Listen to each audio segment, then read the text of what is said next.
Welcome to the Home Building Hub, your essential podcast guide to building your new home.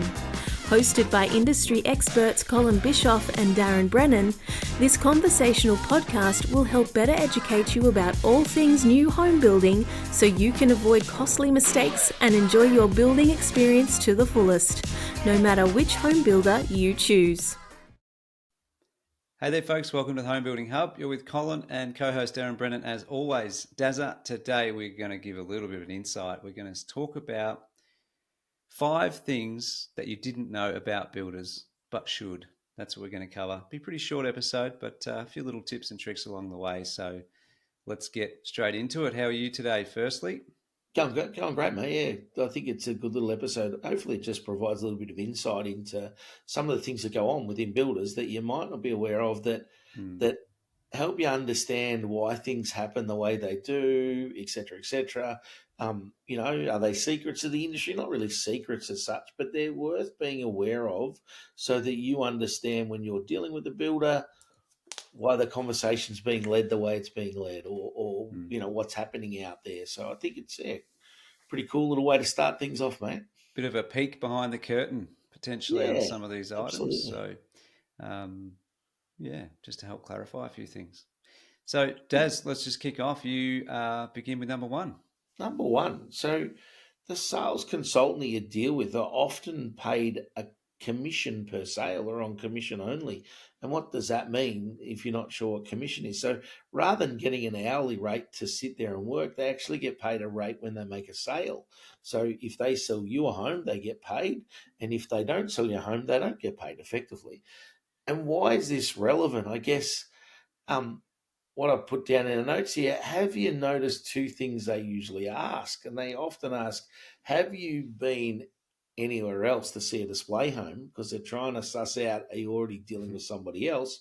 Because if you're dealing with somebody else, right, and the next one they often ask is, are you dealing with another sales consultant? Because they won't get paid if you're already dealing with someone else. Now, there's sort of unwritten rules within builders that say, if I get your name and number, Colin, and I put it into our CRM program and I save you as my customer, now I have rights to be paid for the work that I do for you. And if I'm sitting in another display home selling and you walk into my home, Colin, and I find out that you're dealing with, somebody else, then I'm going to try and farm you back to them because I'm not going to get paid for that deal. So it's not that, and again, some people are really skilled at it and they do it really gently and you're like, oh, how nice is that guy? He's really looking after his friend. Others are a bit rude with it, a bit abrupt with it. And it's because they're not getting paid. So it's not that they're trying to be rude. They're just trying to be mindful of their time because they're not going to get paid anything for the time that they spend with you. Most people have a kind heart and they will actually give you a little bit of their time. But again, they will be trying generally to point you back to the other person. Some people you might find, I like the first guy, but I like the second guy even more. You're in a bit of a dilemma there. And I guess it's just about understanding that, there's protocols in place within businesses that say you've really got to go back and deal with that first person. If it's a real bugbear for you, talk to both of them. Look, I'd really rather deal with Colin rather than Darren. I live nearby, this, that, or the other. They might work out a bit of a scenario behind the scenes where they both help you, or one passes that information over, and they they decide to split that commission somehow, depending on what their businesses allow. But it will help you make sure that, or I guess it helps you understand why they're asking these questions when you walk in the door and you're thinking, what does it matter if I've been somewhere else? It matters a lot to them because it might be the difference whether they're going to get paid or not paid. So, and if you went to work and the boss said, sorry, I'm not paying you today, you'd be like, well, I'm not going to work. Yeah. They're a bit the same. So it's just, rather you be aware of it and not be surprised by that. And again, they do a lot of work, particularly in the current market, for free because they might deal with 20 or 30 customers before one says, actually, I'd like to buy. So they've done a lot of work for all these different people and no pay at all. And then they get the one and they're like, yes, I got one at last. And now they're waiting for the next 20 or 30 people they've got to deal with to get their next paycheck. So it's not that they're, and they're not making the money that they would have in a different market. So a lot of them are making a lot less money right now. So it's just being mindful of their time, and That's yeah, interesting. I've got a appreciating it. big smile on my face, Darren, because it's for us. I mean, we've managed lots of sales consultants in our time, Of course, and this is one of those things that just pops up, uh, from time to time, or quite a lot at some builders. But yes, I wish I could say they're asking those questions at the kindness of their heart, but they're really just trying to identify, should I spend time with this potential buyer or not? Because if someone else has already got you in the system, there's no point doing that. So yeah, quite a good insight for you, the potential or current home buyer, as to how it operates in the back end with the sales consultants. So interesting. At the end of the day, absolutely. you if you're happy with the builder, you can go with whichever consultant you like. Like that's your prerogative. It's for the builder to work it out in the background. The Yeah, managers will yeah, sort it indeed, out. indeed. So don't stress too much if you like person B. But one of the things, Darren, to prevent is if you have put an inquiry in, don't go and put 4, 5, 6 more inquiries in with different times for different people. That can confuse things.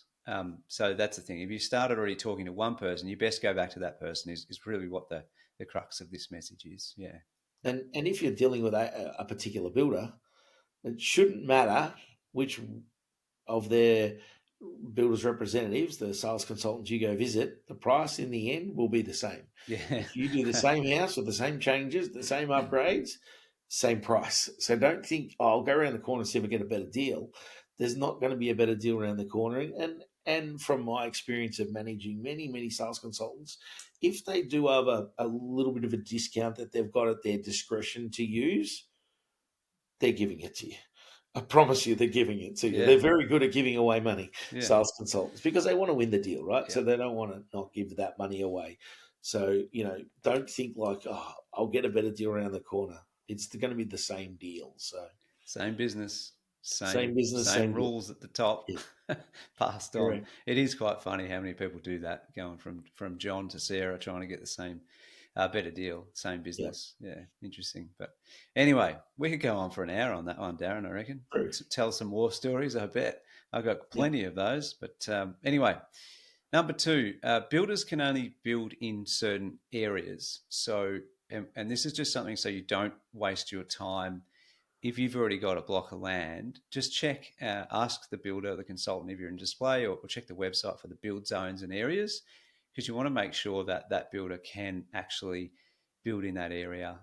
It seems like such an obvious one, but it is actually quite common to go, wow, I really like that builder. Their website's awesome. That floor plan's great. And oh, crap, they don't build out in that regional suburb. It's generally that's the case, as most will build metro but not quite reach some regional areas and zones. So just double check that. It's a really short, sharp one, but something to be mindful of. There'll be on a website, there will be somewhere where we build, is usually the term that most builders would use. Yeah, I think on that too, Cole, is not all builders will do knockdown rebuilds. So again, you go and visit the display, you're just making the assumption that they'll build there, true. and then you find out they don't do knockdown rebuilds. So then you've already in love with the house. You've been there 3, 4 times. The other one that I've seen people get caught out on also is um, fall on blocks. So again, you fall in love with the house, and it's never been more relevant now with the new NCC requirements. Is um, making sure that will that builder be able to build on that block? So each builder may have varying, Yeah, parameters. abilities Yeah, of what they're willing to build within. So just finding that out so that you don't go and spend a whole lot of time, right? And you've got to be transparent on that also, because I remember many years ago when I was actually selling, I still remember the guy's name was Aaliyah, and he lived in Doncaster East. So g'day to Aaliyah if you're still living in Doncaster East. But he wanted to build a knockdown rebuild. Um, he came in many, many times. He'd never tell me where he was actually building, so I could find out. And I reckon I spent about 40 hours of my time, which was equally 40 hours of his time, um, working through a quote, getting it to this point, and then he eventually gave me his address, and I sent it into the office and said, "Would we build here?" And it came back with just one word, "No." And I'd spent 40 hours. So don't waste your 40 hours either. Either give that information up pretty readily yeah, as the consumer, so that you don't waste your time and find out down the track. And he was really annoyed, and I was probably equally annoyed because I'd wasted 40 hours of my time as well. But and builders don't normally change their mind on those decisions either. So if you get a no, it's usually a no. It's not ask three times, the old Austin Powers style, and then he says yes. It doesn't usually work that way. So Yep. cool. Number three is color selections, Colin.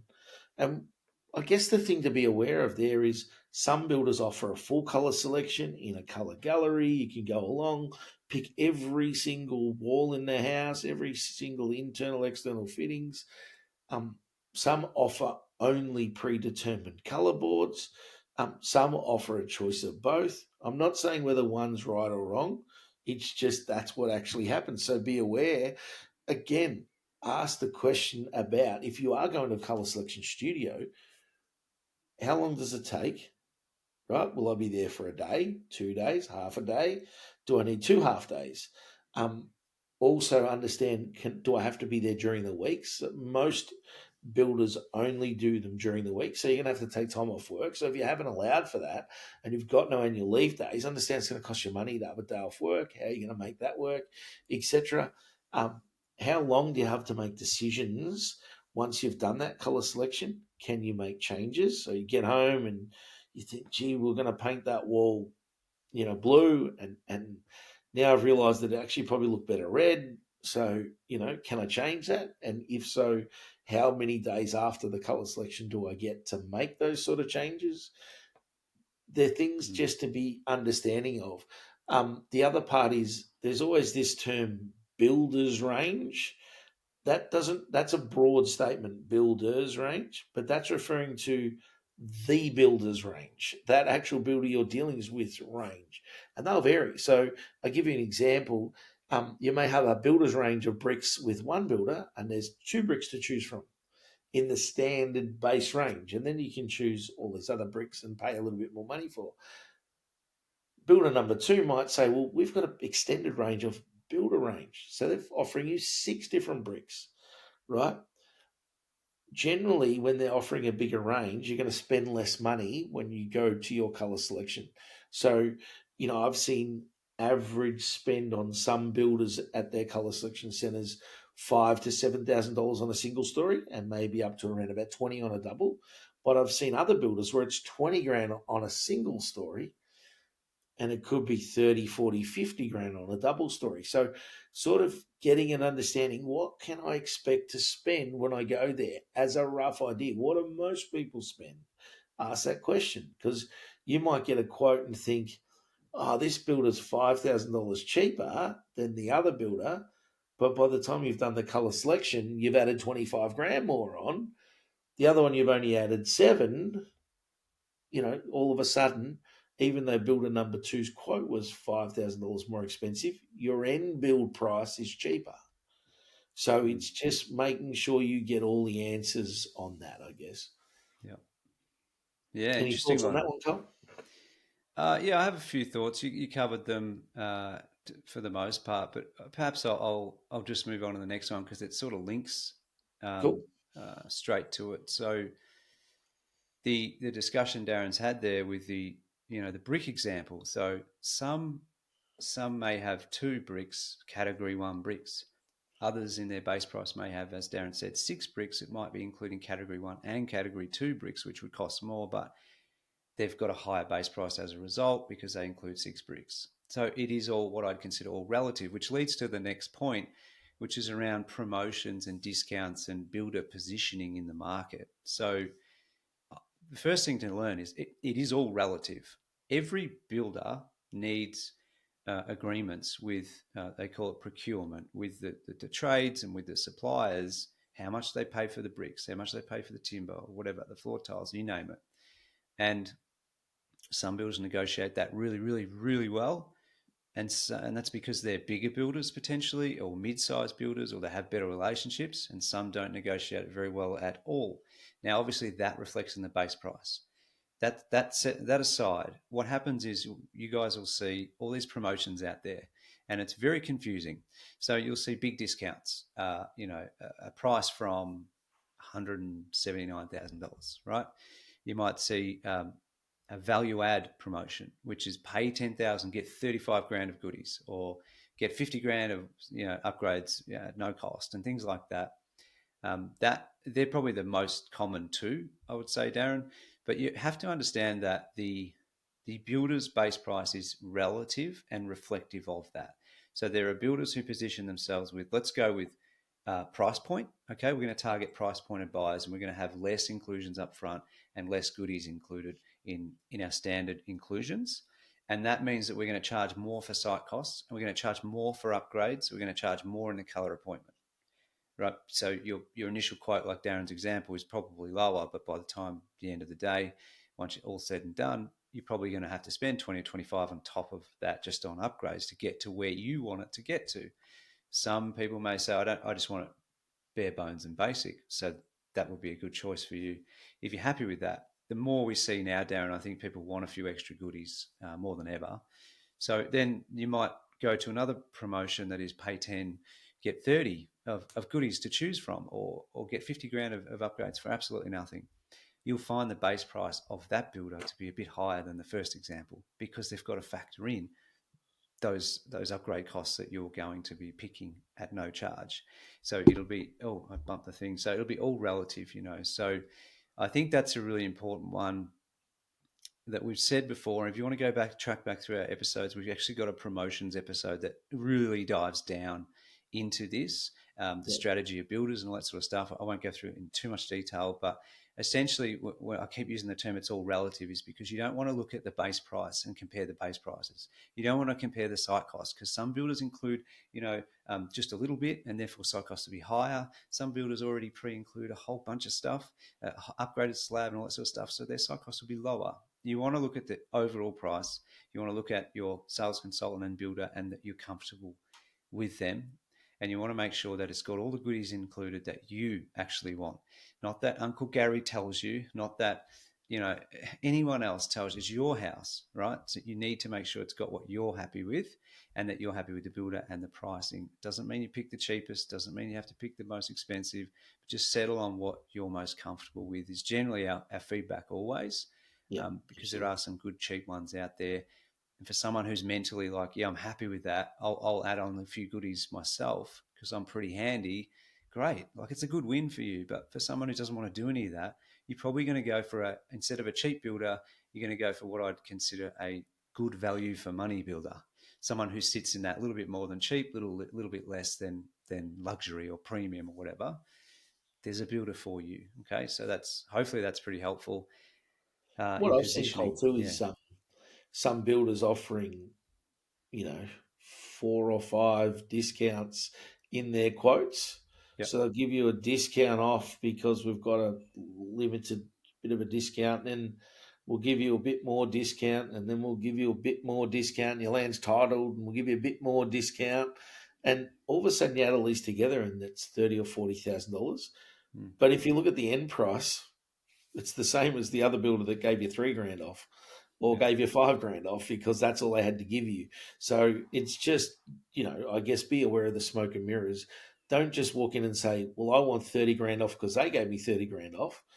It doesn't work like that. What's the end price look like? Well, let them do a true comparison and show you what are you actually getting and what aren't you getting, because you're not comparing apples to apples. And it's just being aware that some of the big discounts that are getting thrown around out there right now as a headline, will give you this amount off. It's generally because the base price is, or something's too high. Something's sheltering that pricing. So, yeah, be aware of that, so you're just not, expecting the same from everyone because one guy says he can. Well, he just jacked his price up $30,000. So, it's swings and roundabouts in that, isn't it, really? And I think the last thing I'd add is, like, be realistic with your expectations as well. We attend quite a few handovers, and we see, a client who has gouged us for price, like hard at the front end. And we've had to just bend over to get them across the line to become a sale. And if you're doing that, that's totally fine. It's your prerogative to do it. But on the other end of that, some buyers' expectations of what the house output's going to be is like they want a luxurious finish with every single detail perfected but they wanted to pay 189 grand. Like, I'm sorry, guys, it's not how the real world works. Yep.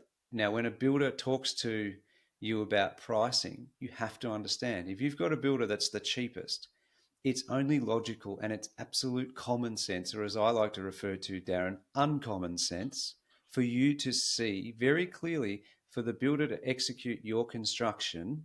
They've got some magical wand that gets every supplier and every trade to halve their pricing just for them, or B, they pay them less, which means the output and the result and the product and the quality of your build is likely to be lower than the builder you're paying more to. Okay, it's no different to any service or product that's provided. Okay, so please be realistic with that, because I believe, Darren, a lot of people are not, and it's forgotten about how hard they went at the front end, because now they want to walk through their handover to see this perfect product.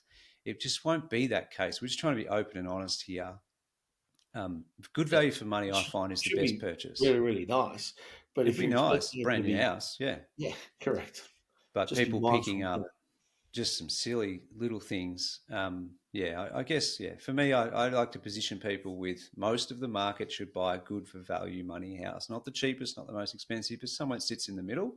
Yep. Because 10K, 20K even, but 10 or 15K won't make any difference in the long run to No, what, you're right. what your loan repayments are going to be. Yeah, absolutely. Lucky last, Colin, is number 5. We're talking about turnkey, and I guess there's different versions of what people call turnkey. So some builders will include the lot, and what I mean by the lot, they'll include flooring, blinds, letterbox, clothesline, landscaping, front and rear, driveway, fences, TV antenna, absolutely everything that you need to be able to move in, remote controls to the garage, and start living. And others will call turnkey and include about half that list. Mm-hmm. So, they may not include landscaping, but it's turnkey. You got weeds out the front, and no one can really live in it. They might not include blinds, but it's turnkey. So just be mindful of what you're getting when you hear the word turnkey, and that you just don't get any surprises later. You don't want to move in and go, I thought they said it's turnkey, but there's no blinds. And then you go back through your contract, and you're right, there is no blinds in the contract because they didn't include those. Yeah. So just do your homework, make sure that you don't get any surprises. But turnkey is one of those words you'll see a lot on, packages on realestate.com, etc. But, for us, full turnkey would be all those things I mentioned at the start: flooring, blinds, letterbox, clothesline, landscaping, front and rear, driveway, fences, and a TV antenna. If you got all those things, that's a full turnkey home. And if you don't, then it's not a full turnkey home, and you're going to have to do a few little bits and pieces later. A little misleading on the term. It's become the norm. We provide full turnkey, so we actually face this all day, every day. Yeah, for clients sure. Are like, no, And it's guess turnkey. what? They promised that's turnkey. They promised me it was turnkey. Yeah. Like, well, where's the rear landscaping? Some do front landscaping only or whatever. But yeah, important to let It's reflective in the price again. So it the is, full turnkey versus the one who said it's turnkey. The full turnkey is going to cost more. Yeah. It doesn't cost you any money to let a sales consultant from a builder or two of them compare each other's quotes. They would love the opportunity to do that, and they will compare them better than you ever will, because they're in the game. They know what they're doing. They understand all the things that we discussed today, and that will just give you a fast track to an answer of what's in it and what's not, basically. So excellent. Absolutely. Well, there you go, guys. We obviously speak passionately about a couple of those things because it's something we do see and deal with, and we see clients make mistakes, and only to realise when it's too late. Really, it does happen quite often. So we hope you found it valuable. So some of the points we've given you today, and jump on. Please leave us a 5-star review on the platform you're on. That'd be very helpful for us. And any questions, topic ideas, you can email hello@homebuildinghub.com.au or jump on the website. Other than that, Daz, we might leave it there, hey? Catch you on the next one, guys. Cheers. Good on you guys. We'll see you in the next one. Bye-bye. Thanks for listening to the podcast, guys. And just our disclaimer, whilst we're all about providing value to you, this podcast should not be considered as legal or financial advice. It contains general information only, and you should seek out independent professional advice on your personal situation before making any legal or financial decisions. 1, 2